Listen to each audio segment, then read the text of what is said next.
Hi, everyone. Welcome to another Movement Monday. This week is for all of my foam roller fans.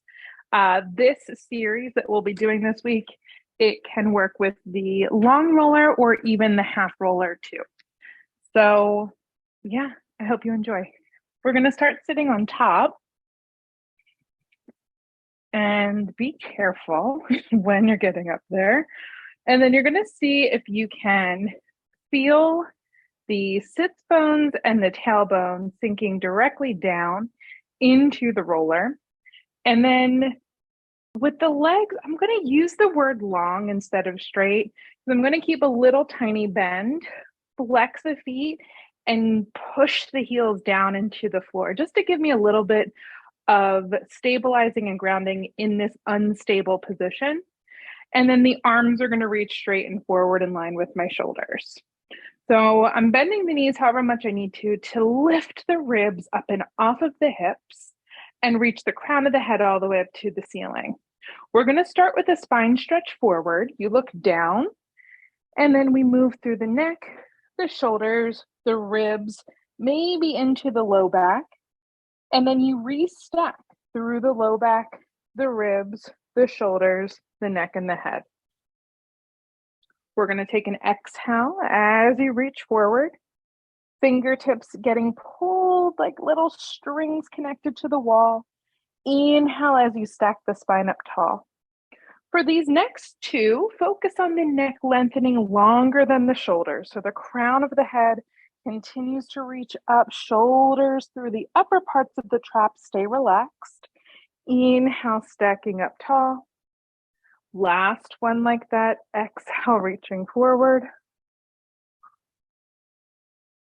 Inhale, lengthening up. And if you've done that exercise before, you might notice, even though we're challenging our stability, that with the raised pelvis, you can get a little bit more range of motion than if we're just seated on the mat.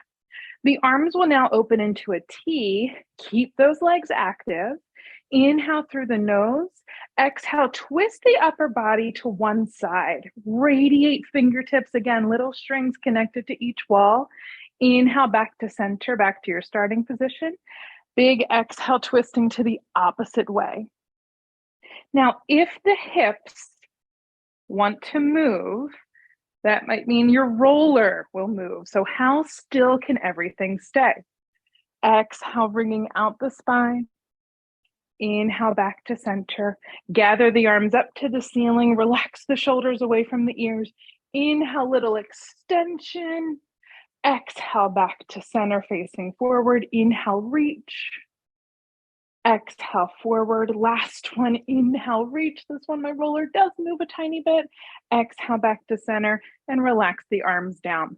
The feet will now be flat onto the floor. We're going to tuck the hips under, so we're right behind the tailbone now. And the hands are going to come onto your mat or onto your blue shag carpet behind you. And then we're just going to start with rocking the knees side to side. So I want to find a hand positioning that works for me. So maybe I do lift up onto my knuckles. Maybe I bring my hands narrower or far apart. And I'm just starting with a windshield wiper knees. Then we're going to pause over to one side, and I have a little bit less weight in that back hand. I have a little bit more weight through my front hand, and we're going to roll the roller up and down from the top of the pelvis, and then see if you can go down to the sit bone. And we're going to do that a couple of times back and forth. Then we're going to add a tiny little tuck of the pelvis and a tiny little arch of the pelvis. And that might change what the upper body is doing as well. One more time like that. And then for this last variation, if you're interested, if you're leaning your knees to the right, you cross your right ankle over top of your left thigh. We lean more, we tilt down to that side, and we go back to rolling up and down, deep breathing. Now, some clients end up being, if this is your first time doing this, especially, some clients end up being a little surprised with how intense that feedback can be through the back of the hip.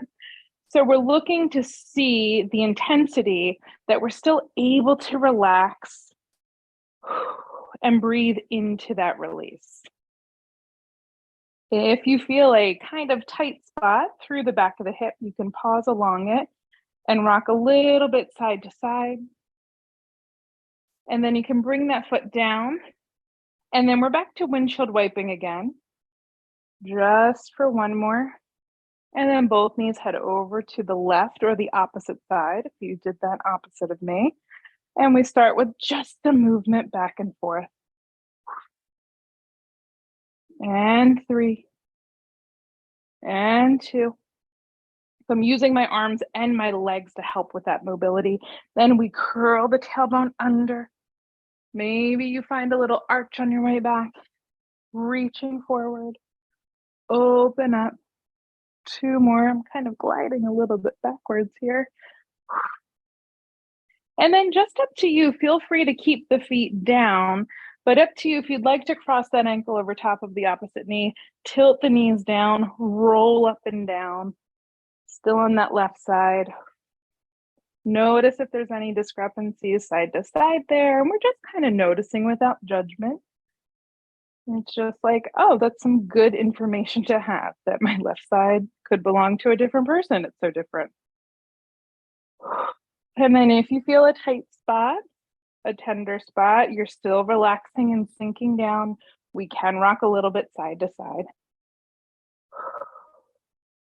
So this is just a little tiny bit of what we can do with the roller. Be careful on that dismount there. And that will be everything for today. Please feel free to reach out with any questions or comments. Thanks for joining.